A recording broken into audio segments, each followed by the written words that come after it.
Hello, welcome back. I'm Jennifer Thompson. And I'm Chad Thompson. And this is season 7 of The Premise. Where we get to the story behind the storyteller. We've got some amazing authors lined up for you this season. And guess what? The San Diego Writers Festival is coming up in just a couple months, folks. It's March 28th at the Coronado Public Library. It's free to everyone. And this year's keynote is Jodi Picoult. So make sure and mark your calendars. We'll see you there. And for The Premise, we've just got an amazing lineup of people who are going to talk about storytelling and writing and publishing and just, And cars. And cars and pasta. So stay tuned. And be sure to subscribe wherever you get your podcasts. Italian cars. Italian pasta.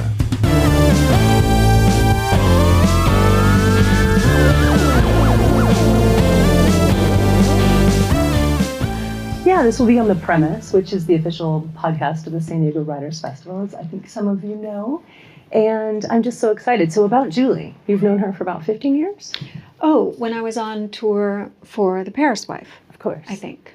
I was here, and then pretty much for every book, except maybe the one I did during the pandemic. I don't remember. She's great. She's so good at supporting authors. No, amazing. Yeah. And I don't think a lot of people know. By the way, this mic is really bothering me. Do we need it? Do we need the mic? So. We do need it. Okay. Do you want to trade? Sure. Do you want the bad one? Yeah. Give me the bad mic. Maybe it won't be bad for you. I don't know. Can we turn them down? Maybe they're just maybe. Yeah, you know what I mean, though. Are you hearing that? Yeah, I do hear it. That it's weird, sort of a pitchy, tinny sound. Imperfect. Absolutely. It's imperfect. In a minute, we're going to stop talking about the microphones and focus. We're going to focus. So when Julie asked me if I would do this interview, I have to admit I had not read any of your books. And I looked at the cover and I said, absolutely, I'd love to interview her. Thank you. What because a of the cover. Because of the cover, you said yes? I did, yeah. Are you shallow? Very. I am. But when I got the book in the things. mail, I was even more happy with it because our Skylark has texture, which made me so happy. It does, and it's actually a piece of original art. So it represents a piece of fabric, which is key to the book. Yeah. So if you've not read it. Well, it's a gorgeous cover. Thank you. And it's a gorgeous book. This book is absolutely a joy to read. Thank you. I read it straight through, which took me about a day and a half. And I cried. I fell so in love with these characters. I can't even imagine when you were done. You must have missed them. I love to cry in books. In fact, sometimes I want my money back if I don't. I didn't cry. So I'm glad. I did. That you did. Otherwise, I mean, we might have to have it talking too. Well, later, no talking needed because it made me cry. Bless you. It's so lovely. Yes, bless you. So this book is very timely. In fact, I heard you say that it's about ordinary people in incredible distress, which we're seeing a lot of that these days. For sure. And it's about defiance and resistance and, moments in life that call us to be braver than we imagine we might be. Than we know we can be. And we know we can be. I wonder, when did you start writing this book? Actually, about 4 years ago, I had the idea for it. So I wrote The Paris Wife in 2008, and at that moment, I had actually never been to Paris. I know. I made it up. I did ultimately get to go, but at the moment that I had, and I will answer your question, but it's related. At the moment I had the idea to write The Paris Wife, which, by the way, is my 5th book, but it was the first one that anyone read, so we're going to call it my first overnight success after 20 years. That's what The Paris Wife was. But when I had the idea, I actually had 3 kids, 2 of whom were under 3, and I had 3 part-time teaching jobs. My husband worked all the damn time, and I had maybe an hour a day to write. And I was broke. Like, I had like $600 in my savings account. And when I had the idea, I kind of knew too that it was a big idea, kind of one of those big ideas. And so I borrowed money from my mother-in-law so I could quit 2 of my teaching jobs and sit in a Starbucks in Cleveland, where I was living at the time, which is my favorite joke about the Paris wife. What is the furthest thing away from a Parisian cafe that you can possibly get? Starbucks, it's a Starbucks in Cleveland. Yeah, it's a Starbucks in Cleveland. But I couldn't afford to go to Paris. I didn't have time. I didn't have the resources. And so I had to read my way there, which is how I had always traveled, as a kid. And when I had the idea for this book, this is the first time that I've returned to Paris, but I didn't really know that I was going to go back to Paris until I was on a dog walk, a long dog walk, and I was listening to a podcast, and the writer Robert McFarlane was being interviewed about his book Underland, which is about underground spaces all over the world, including diamond mines and ochre mines and the quietest place on earth, which is actually several hundred meters below the surface of the earth. And then he started telling a story about how he took a trip in Paris that took 3 days. He crossed from one side of the city to the other, 3 days, because he did it entirely underground. Exactly. And have you been to the catacombs in Paris? Has anybody been to the catacombs in Paris? Okay, nice. So some 6 million skeletons were exhumed and then reinterred underground using the old quarry voids. So Paris has been undermined for limestone since the 6th century. Wow. So a long time ago. And everything that we know of as Paris, all of the cathedrals and monuments and all the beautiful buildings are quarried from underneath the city. So you can buy a ticket and visit the catacombs, but you can't actually visit that underground space because it's illegal. But I became instantly fascinated with the idea that there are literally almost 300 square miles of tunnels below the streets of Paris. And I just thought, what stories touch that space, to think about how there's this shadow sister city, mirror city underground. Yeah. And then who might be drawn to those spaces. And that's how this book started. I just became instantly obsessed and started Googling and reading and doing all of this as research, any good author does. As any good author does. Yeah, it was fascinating. I mean, I love unknown history, right? Or also how a city that I now have been to a dozen times or more still has stories that I have absolutely no idea what they are. You know what I mean? That's my catnip as a writer. It's like, tell me something I didn't know existed, and that's where I want to go. Bring us to that spark when you knew there was a book in you with regard to the catacombs.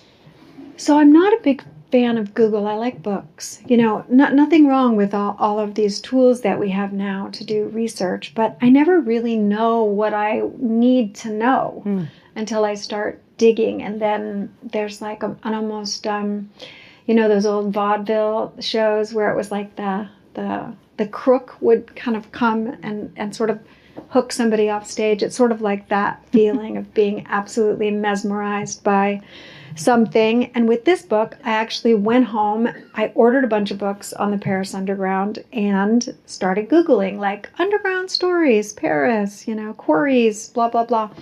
Well, the Google popped up a really good story, better than it needed to be in order to get my attention, way better than it needed to be. And the story I learned that first day when I started Googling is about 2 young psychiatric students at Paris's oldest psychiatric hospital, which is called St. Anne's. It's been there since the 1300s. And it's in a part of Paris, in the 14th actually, which is heavily undermined.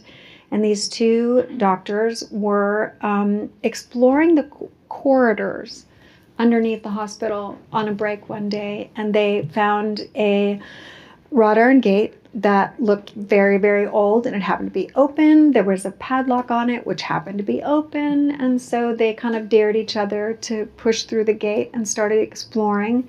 And they discovered a hidden entrance to the tunnels, not the catacombs, but the tunnels. Wow. And they thought that they had won like their own private adventure land lottery. And they started using all of their spare time to explore this space. And then they started mapping that space because it was a labyrinth, and they didn't want to get lost. And they were just fascinated by it. But then history happened. And the Germans invaded France, and the Nazis occupied Paris. And one day, when they were down underground, they discovered a Nazi bunker, which terrified them. They had been down there for 2 years at that point and had never seen anyone. And suddenly they're like, well, how might this information and this space be used for ill? And so they sped up their efforts to map. And all of this is true, by the way. They sped up their efforts to map the tunnels. They found a way to turn their maps over to the French resistance, and this is how the liberation of Paris was actually plotted. Wow. From underground, because of these two doctors that just happened to push open. I mean, who would do that, by the way? Are you the type? Who in this room? Yes. Okay, a couple in the back. Who would push open that gate and see what, or even in a moment where you might see something like that and not run, instead push forward into that space and to try to be useful and to try to do good. But later, both of those doctors won the French Medal of Honor. And much, much later, one of those doctors became the first neuroscientist to map the brain. Wow. I know, that from the Google on day one. And I mean, so that's actually a great question. What is it? I mean, inspiration is mysterious. I mean, this book could have gone in so many different directions. So many different directions. Yeah, I mean, that alone, great point. That alone was enough, really, to spill into a novel, for sure. But I've also done a lot of trafficking in the world of what I like to call truthiness, So I have written about people who actually lived. I mean, people don't really know what to call this genre. Is it fictional memoir? Is it biographical fiction? I call it, a novel. But somebody chuckled. Yes, it is. It is fiction. But when did Christophe reveal himself to you? Well, exactly. So Christophe is based on one of those two doctors. But for me, because I had written about people who actually lived for quite some time, for me, I want to do something new. Yeah. I kind of want to reinvent it each time. And so for this novel, once I found the story that was going to lead to Christophe's story, I just kept looking. I just kept looking, what other stories touch the underground tunnels? What other undergroundness is there about Paris? And that led me to a river called the Bièvre. And it's buried now. So if you've never heard of it, it's because you can't see it. It's underground. It runs perpendicular to the Seine and back in my character Alouette's day. So there are two stories, one in 1664 and then one in the 1940s, 1939 to 1942. And this river, the Bièvre, was at one point the center of dye-making culture in Paris, in much of France. Hence our cloth, our red cloth. Exactly. So Alouette's father is a master dye maker, and he has been working his entire life to perfect the color red, thus the red bird. And she longs more than anything else to create color herself, but this is not possible in her world, both because of her gender. Women did not create art. The entire guild system did not permit women. There was no creative freedom for women. and because of her gender, but mostly because of her class. At that point, there were sumptuary restrictions in much of Europe. And if you've never heard of that, it's like a buried river. It's like one of those things. It's like these tendrils of history that are invisible, but they're still there. And sumptuary restrictions basically meant that only members of the aristocracy, nobility, and clergy could wear color. Yeah. And any one of the lower classes could only wear the colors of, essentially, mud, earth, homespun fabric, no finery, no embellishment, no jewelry, nothing beautiful. If you think about that there was a way to kind of hoard The beauty. and to keep those who were born into colorlessness, let it say, on all different levels, to keep them exactly where they were. There's this striking through line that's happening in Paris when Hitler has invaded, and they're taking all of the art.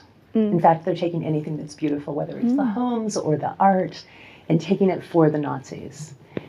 And really just pillaging the city. And the same thing is happening in Alouette's time, where they're not allowed to have beauty. It's to...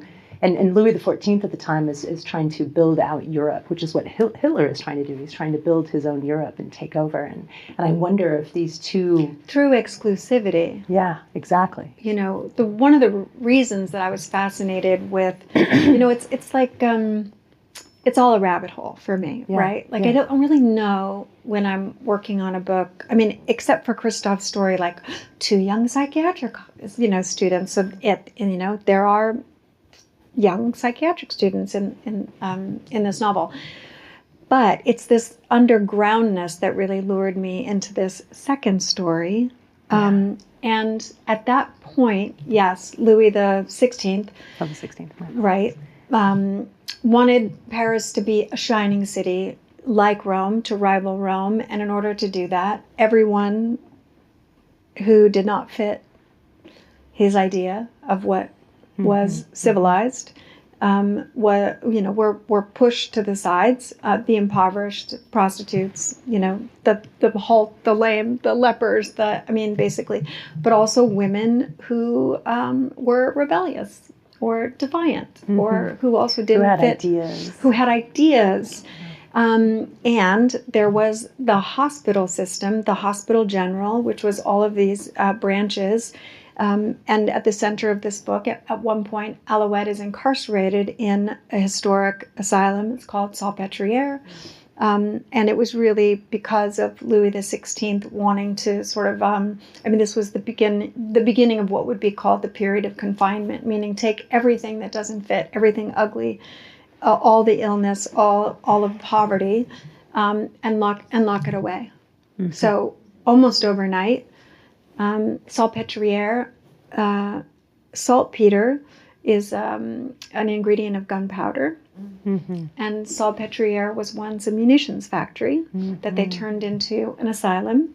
And at the beginning, there were 100 women. And within 6 years, there were thousands and thousands of women who were sent, and children, beggars, begging children who had been abandoned, were just locked away. Yeah, it's fascinating. So control, those in the position of control who can choose who is visible and who has a voice and who gets to live, who gets to speak.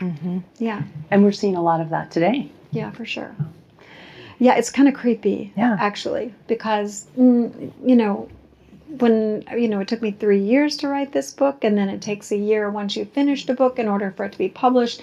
So the fact that I kind of, one of the themes of the book is that history repeats itself. Yeah.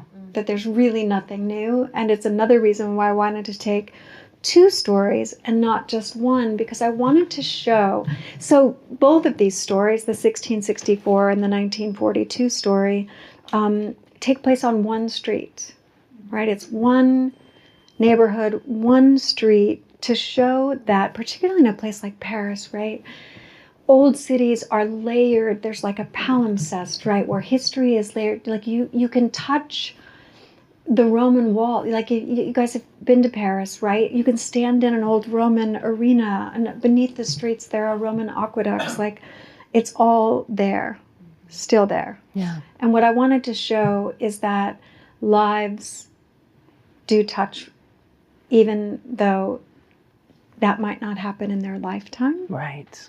So Alouette's story is 300 years distant from Christophe's story, and yet their lives definitely touch. Because Alouette's life, her choices, what she loves, what she'll risk everything for, ripples forward through time in order to touch Christophe's story. And I just kind of wanted to show, we think, we're learning, we think that all of our wisdom will keep us from repeating the mistakes of the past. And yet, this is not actually the case. Yeah. No. Yeah. No. A stark reminder. Yeah, it looks different, and they're wearing different masks. They use slightly different language, but it's kind of the same story. And it requires the same moral courage. Indeed. Indeed. And these characters have so much moral courage. I love them so much. And their resilience and... I love them too. They're ordinary people. That's the other thing that I wanted to show, is that what is heroism, Right. except an ordinary person kind of doing the one thing they know they need to do in order to live with themselves, or in order to live with history. Yeah. I know that you grew up in the foster care system, and I wonder how much of that experience lends itself to the development of these characters, in particular, Sasha, who is potentially looking at being an orphan, during this terrible time. Yeah, so if you've not read the book, in the 1940s storyline, Christophe does become, he's this young doctor, he becomes obsessed with the tunnels below the streets of Paris, but he also befriends a Jewish family that lives in his apartment building, and Sasha is the daughter of that family, and their lives become very, very entwined and connected, and the rest of his life will be defined by that relationship. I didn't know there was going to be a teenage girl who got a chance to have her own voice until another day I was in the rabbit hole. Like, I never really wanted to write a World War II story because it's, I didn't think I could be surprised. There's so much that's been written about it, but also so much fiction has been written about it, and written well, and if I want to take a bite of history that's new or fresh, or give you a story that you don't know, that I think you should know. That's part of it too, is my, yes, I want to entertain you, but, and make you cry. I mean, you specifically. Yeah, right. I want to make you Thank cry. you. I want to use whatever tools I have to illuminate that which I think should be illuminated. And Sasha grew out of another story I learned one day going down the rabbit hole. Have we read Sarah's Key? Beautiful book, devastating. Yeah. If you didn't cry in that book, something's broken. And it was a beautiful movie too. So you knew about the Veldiv raids, right? In Paris, for 3 days in July of 1942, all of these arrests were made. Thousands of Jews, and for the first time, families and children and even infants were taken away.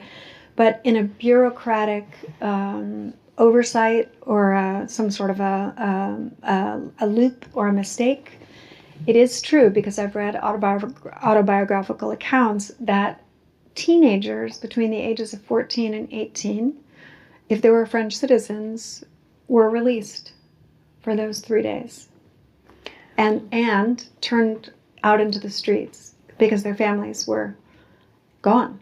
And they also couldn't get back into their apartments because, they had already been conscripted. And if you think about what those lives must have been like, I mean, not just orphans, right?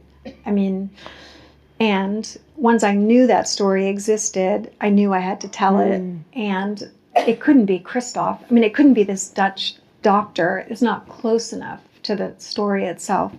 And so there I was, deciding to give, this teenage girl a voice. And she became one of my favorite characters. And in fact, I've been getting love letters / hate mail about Sasha, about readers who are connecting with her and then turning the last page and going, wait a minute, there's not more. Yeah. And there's not more. What about the rest of her story?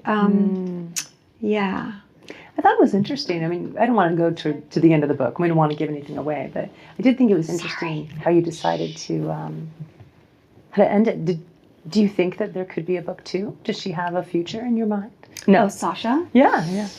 I don't know. I mean, maybe. I mean, I can tell you that one of the reasons, what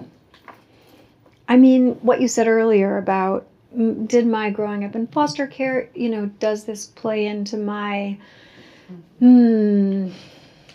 imagining of certain characters or certain characters with certain attributes? I mean, she's as close to me writing a version of myself I've probably done in fiction because like Alouette, clinging to beauty as a survival skill. Yeah. Beauty is how Alouette holds on to her sense of herself, and the world has not seen fit to give her much hope, and yet she hopes anyway.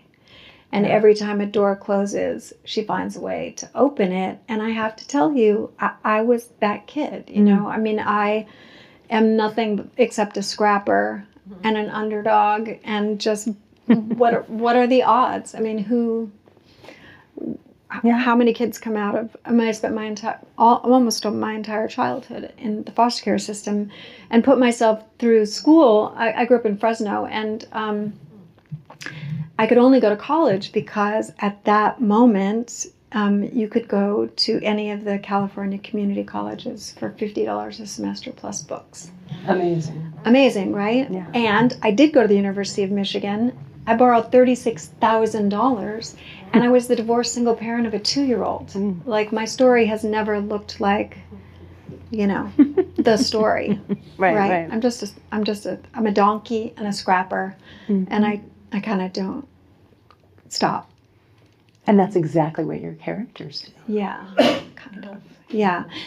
But the way that Alouette holds on to beauty as her survival skill, Sasha is obsessed with myths, Greek and Roman myths, but also, Ovid's Metamorphosis, the idea of transformation. So again, her world is not showing her that there's much to hope for, and yet she does it anyway. And Ovid's stories are about transformation, one thing becoming another thing. So she needs to believe either that she can become whatever she needs to be to survive the world as it's showing itself to her, or that the world itself can transform. Talk about the memory palace that she creates for herself. Yeah, so Sasha uses the memory palace in order... Do you guys know what this is, by the way? No, a little bit. So it's an ancient technique to memorize anything. So, early Greeks and Romans, Cicero, right, could memorize entire epics, epic poetry. Long speeches because of this technique of giving anything a room in a house. And it's actually a good party trick, right? I teach a writing workshop in Kauai every year with Meg Wolitzer and Christina Baker Klein. And Meg Wolitzer does this game. I won't lead you through it, but she does it. She sort of does a very brief memory palace. So she says, imagine a place that you know very, very well, that if you close your eyes, you can put yourself there. She's like, and I'm going to give you some things to remember. And she puts them all in certain rooms. You're standing at the doorstep, then you go into the kitchen, and she gives another thing. And, there's a baby doll. And when you pick it up, it goes wah, wah, wah. Anyway, each room has its own object or thing or detail, and it's elaborate, and it goes on. And then at the end, she's like, okay, now we're going to go through your house. Close your eyes. And everybody there, 50 people, can give you the details because you're doing it. It's like spatially lead you through a room. But for Sasha, she's putting the various myths and Ovid's metamorphosis in rooms in Paris, like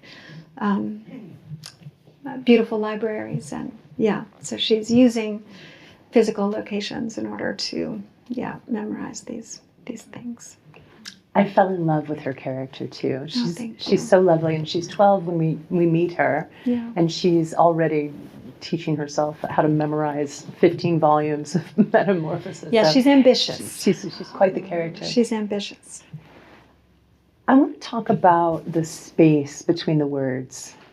There's something you said in your author's note that I just want to read. You say, to write historical fiction is to listen to the forgotten, the overlooked, the nearly lost, and then to imagine what remains deep in the silences. And I found that this is a theme that reoccurs in this book over and over again. The characters talk about it, the space between the words, this silence that's so important to their psyche, to their ability to keep moving forward. Talk to us more about where this comes to you. You have a way with words. Oh. That was beautifully said, right? Were you guys listening? It's just like so articulate and lovely. And thank you for being so thoughtful with your questions. So when I borrowed the $36,000 to go to graduate school, I did it to study poetry, which obviously is the quickest way to get rich and famous. No, I mean, I've always, always, always loved language.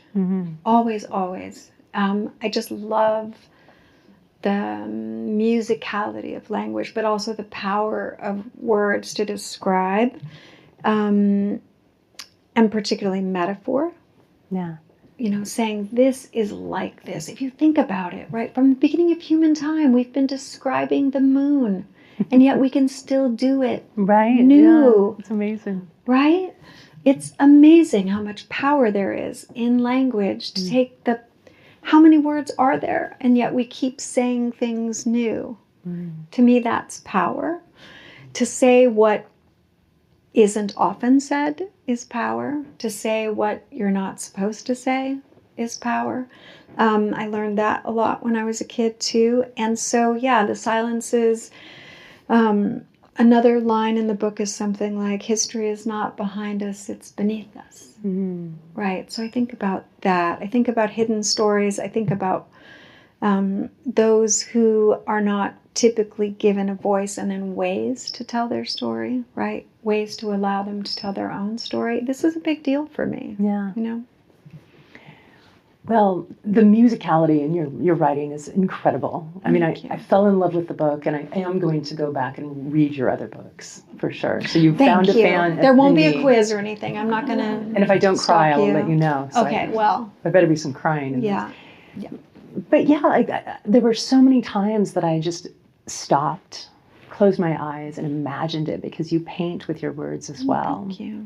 Thank you. Really bring about just this beautiful space that you can sit in and be swept away, meet these characters and take this journey with them. Thank you. I work really hard to write beautiful sentences and to challenge myself, but I also read that way. I mean, I read for that. And you guys I'm glad that you love books. In fact, it's my favorite thing to sit in a room full of people for whom literature matters. Yeah. Right? I mean, that's why we're all here. You guys wouldn't be in this room. Booksellers don't sell books, again, because they want to get rich and famous. They do it because they love it. And reading is the most incredible superpower to work our way towards empathy. Indeed, indeed. That is what we're doing when we are reading stories. You did it when you were a child.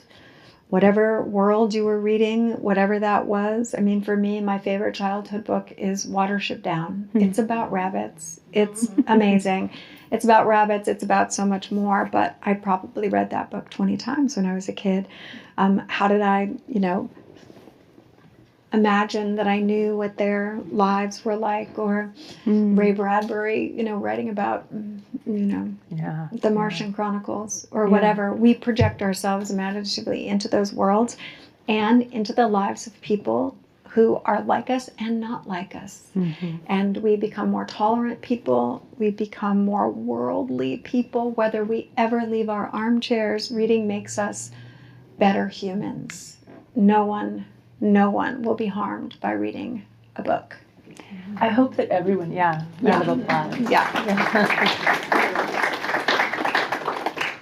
I hope that everyone reads the acknowledgments in this book. I always think of the acknowledgments as kind of like the dessert. Why is that? The book is over and you're like really sad and you can't believe you're not going to spend any more time with these characters. But I pick up a book when I'm done with it, by the way, which is why I have to read a book instead of, I love an audiobook too because I love to be read to. Since second grade, right? We love to be read to. But so that I can have a moment with a book after I turn the last page. You guys know this experience, right? You kind of hug it a little bit and you pet it a little bit. Absolutely, and I always say especially thank texture. you to a book when I'm done with it. Yes. So I don't want to say why because you just give such a gift to the reader in your acknowledgments. So I will leave it to you to read the acknowledgments. Thank and you'll you. know exactly what I'm talking about. But it was very sweet. Thank you. Can I tell you what the dedication is? Yeah, please do. Is that okay? Yeah. So the dedication of this book, and last week I did an event in Madison, Wisconsin, where I'm currently living. By the way, thank you, San Diego, for not being Wisconsin. The last couple of days have been absolutely glorious. Oh my goodness. I just been sitting outside going, please don't make me go home again. My gosh. But I did an event in Madison and everybody who was at the event at a Barnes and Noble knew my sister. My sister also lives in Madison, Wisconsin. And somebody in the audience said, why is this book dedicated to Teresa? For Teresa, for everything. I'm like, did she pay you to ask that question? So the dedication is for Teresa, for everything. So when I was 4, that's when we, went into foster care. My sister, who was 5.5, and she, from that moment on, was my mother. I actually remember her, standing on a chair making SpaghettiOs, right, at 5.5. But when I was working on my first book and living in Madison, Wisconsin, I was 37 years old. I was a cocktail waitress, living on $15,000 a year. I had a 7-year-old at that moment. And the only reason I could work on that book is because I worked 3 nights a week and she babysat for me. Wow. Exactly. Literally, I could not have finished that book without her. And then obviously my circumstances are different now. But when I was working on this book, Teresa, more than anybody else, called me almost every single day and told me I could do it. Wow. So, yeah. There's also a point in the acknowledgments where you say you almost gave up, that you almost didn't finish it. So, Well, I quit twice. why? Oh, it dragged me back. Why? Because, I meant to write something bigger than to take a bigger bite of history, to paint on a slightly different canvas. But these 2 storylines, I wrote them simultaneously. And didn't put them together until after the book was. Yes. That was going to be, it reads like that. They are so smooth. Yeah. In my mind, I always knew that they meant to be woven together like 2 strands of a river or like 2 strands of thread making cloth. Yeah. But I didn't do it until after I was done. I let them kind of live side by side in my mind and let them talk to one another the way that Christophe's story and Alouette's story do. And I made it way harder on myself than I need. I'm just not a rational person. I'm not a rational person. I'm a romantic. And that's the way the idea came to me. And so that's the way I wrote the book. And then when I was finished, I decided I wanted to physically put it together. Like a tapestry. And so I went to New York, and my agent and my editor and I all sat in my editor's office, and we put it together like a tapestry, printed copies of the book with Post-it notes. And it was still one of the coolest things that has happened to me in my professional life. I don't know why. I've never done that before with anyone. I just had this idea that it should be woven. I love it. Yeah. That is a great visual, a great story. Thank you. Yeah.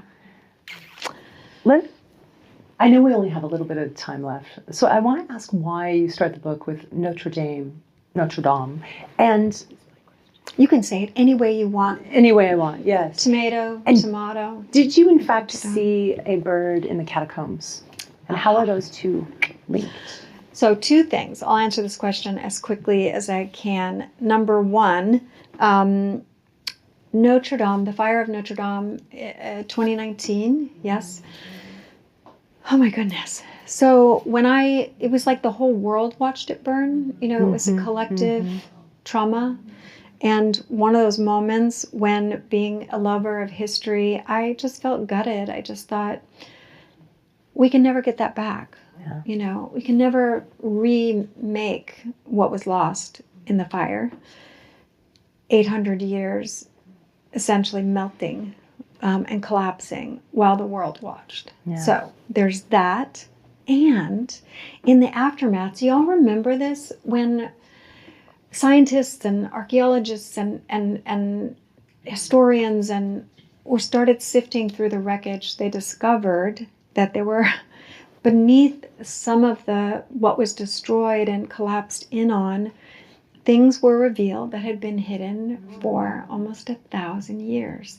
That also never would have been discovered except for ruination. Yes. And just that as a hopeful sign that sometimes you have to burn it all down, or even if it burns, it's still a beginning. A beginning. And the end. Exactly. A beginning. So I wanted to show that.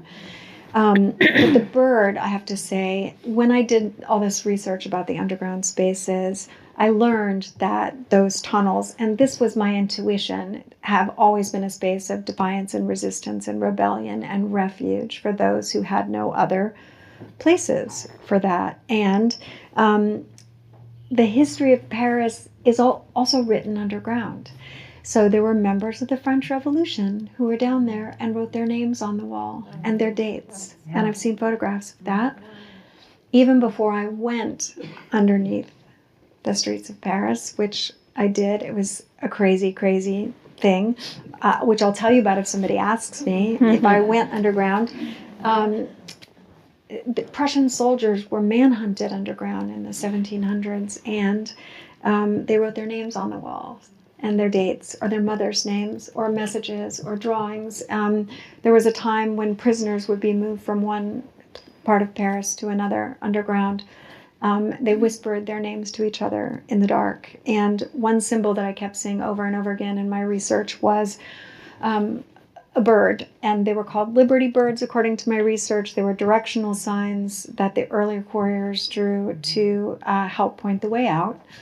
The beak pointed the way out. But, when I was looking at these birds, I just kept thinking, why didn't those couriers draw arrows on the wall instead of birds? And then I was thinking the lives of these couriers who, toiling underground to dredge up this stone to make these monuments that somebody else gets to enjoy and not them. And they never saw the sky, but wouldn't they perhaps want to be reminded that the sky existed? And so Skylark is a symbol of hope and freedom and all of the things, and it's why I named my character Alouette, because Alouette means skylark in French. That is a beautiful place to end it. Yeah, thank you. Thank you so much. Thank you. So we do have some moments for questions. Anyone? Otherwise, I'm going to tell you a I was story. gonna say, well, everyone definitely wants to hear a story.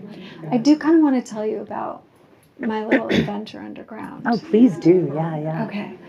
Will David Byrne come with us? Yes.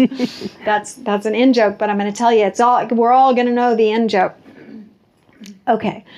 So it's illegal to go into the tunnels, and I tried for several years to get somebody to take me there. And, there was an NPR story, so I knew a journalist had gone, and I contacted her, and she basically told me no. She was way cooler than I was, which was true, but no, I think it was that she didn't know I was serious. Or who you were. Maybe. Or yeah, well, I think she knew who I was because I told her.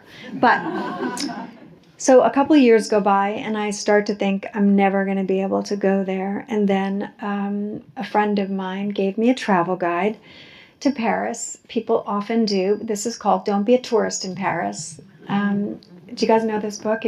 Go get it immediately. It's so amazing. This expat named Vanessa, she calls herself Messy Nessie, has a series of travel guides. One is called Don't Be a Tourist in Paris, and she has a little curiosity shop on a street called the Rue de Bièvre, which is one of the arms of the Bièvre that runs down to the Seine, and it still is in the shape of the river. I love it. Yeah. Isn't that amazing? So I cool. love these synchronicities. But I wrote her a note and sent her a book and said, "Listen, I'm writing a novel that's set in the below." And I had noticed from reading her travel guide that there were some pictures down there in a section of the book called "Down the Rabbit Hole." Not kidding. So I contacted her. I told her who I was, and she wrote me back almost immediately and said, "Oh my God, Paula McLain, I carry the Paris wife in my little shop, and I'm obsessed with you. And if you come to Paris, we'll have coffee, and I'll tell you everything you want to know." And so she hooked me up with this guide. I can't tell you his real name, but his cataphile name is La Cigale, which means the cicada in French. And he showed up in the middle of the day in the 13th arrondissement. So it's where both of these stories set in the middle of the day in this beret and these weird, like, piratey culotte kind of things. And he had a goatee, and La Cigale, La Cigale. And he opens his backpack and he takes out these dusty gloves and he says, "See that manhole cover over there?" He's like, "Here's what's going to happen. I'm going to go lift it up. And as fast as you can, go down." So he had already told me to bring my passport because we could be arrested, right? No, not kidding. I'd also paid him $4,000. Wow. Because we could be arrested. Wow. So he's like, don't look around. Don't make eye contact with anyone. He's like, there's going to be 4 sets of ladders, each about 40 feet. Wow. Yeah, don't let go. And it's all in the dark, y'all. It's all in the dark. And when you get to the bottom, it's actually so far down, the metro goes over your head. Wow. Like over your head. And the quarry tunnels, limestone was carved by hand, these blocks. So carts, but not animals, all human. And the tunnels are about this wide, half of this space, and about as high as a man walking, except in places where they're collapsed, so it's maybe half that, or even collapsed further, which you have to like belly crawl through these spaces. And La Cigale was clearly in his element, and he had a boombox with he's playing the Talking Heads, he's playing David Byrne, and he's running. He's also vaping the whole time, like strawberry smoke. I know, he was like a character out of a movie that's kind of blowing in my face. And at one point his I love him. boombox, I love him too, is playing David Byrne,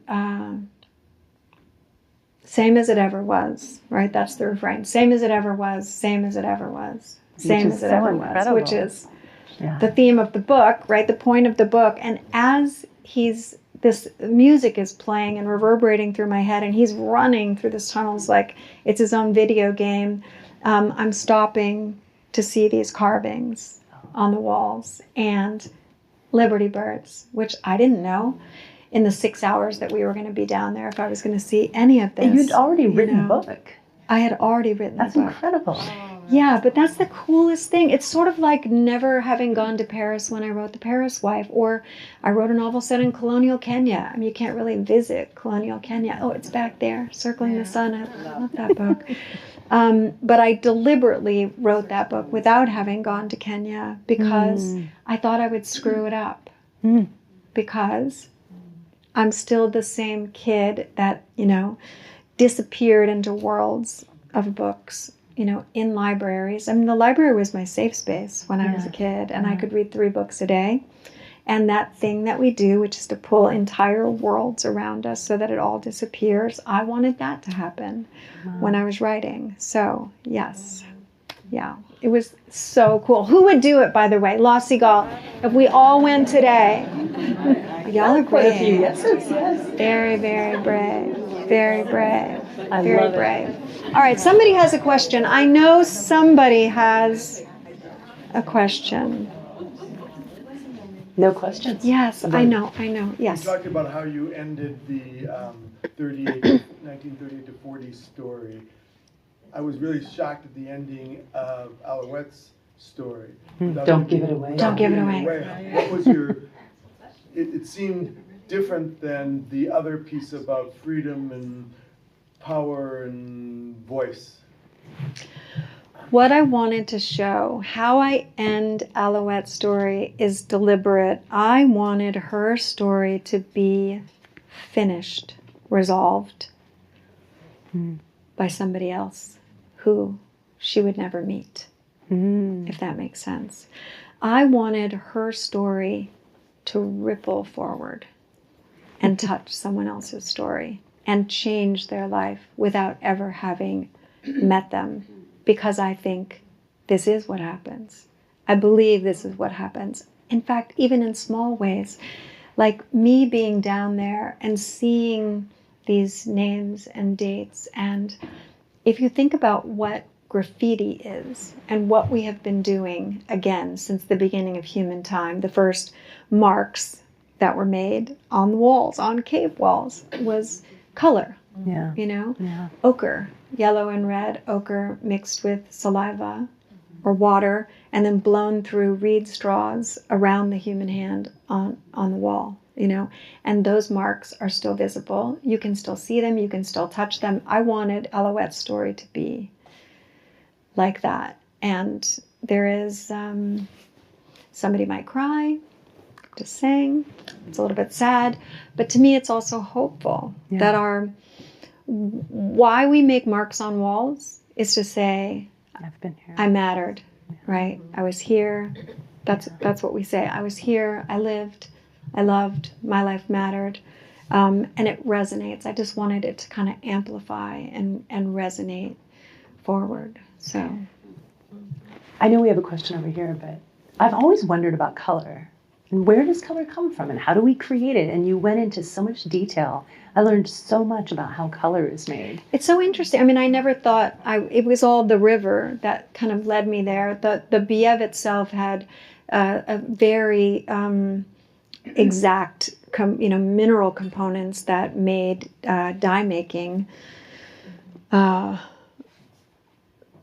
Not just, you can make dye out of almost anything. Almost any botanical will make color. Seeds, bugs, minerals, exactly, all kinds of things. But then those colors won't last. You have to have something to fix and set the dye. And just this idea that someone could hoard color, and that leaning into beauty and color and nature is a way to live.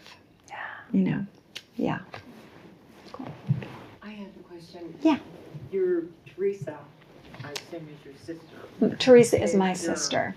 protector and your inspiration. Who was your mentor? If you, I know going into a library, that's magnificent. But was there ever a mentor for your inspiring you to write? And what are you writing now? What is your I am writing now, and in fact, I wrote actual words today. I went to Warwick's yesterday and got a physical notebook. It's true because I felt inspired to write something and I wasn't traveling with paper. And so today I sat in the sun and I wrote some words, which will hopefully be a book. I had two mentors, if we're going to call them that. One was a high school English teacher who was the first person who handed me a collection of poetry. So that was really important. But the other person, believe it or not, was my track coach. Nice. Yeah, my track coach, who I saw this last year. Why he was amazing is because he was the first like truly good man I'd ever met. And he was like a father to all the kids on the team. Yeah. And a couple of years ago, his daughter was in the Olympics. His name was Carlo Prandini is his name.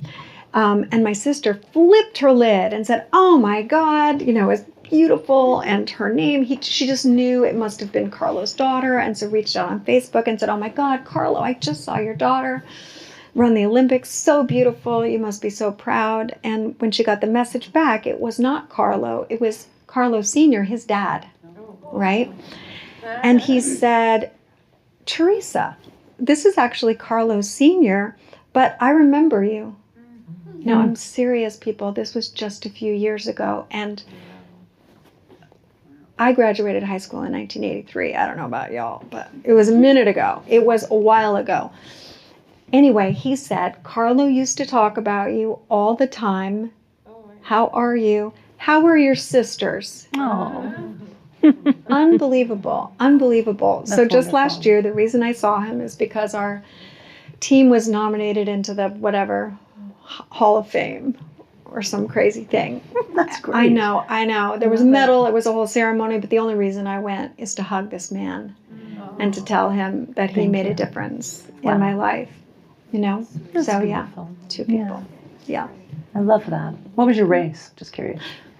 I ran the 400 meters. I was fast. I can't run now anymore. But at one moment, I was ranked as the 20th fastest in high school woman in California. In California. Nice. I was fast. Yeah. Yeah. Do you remember your time?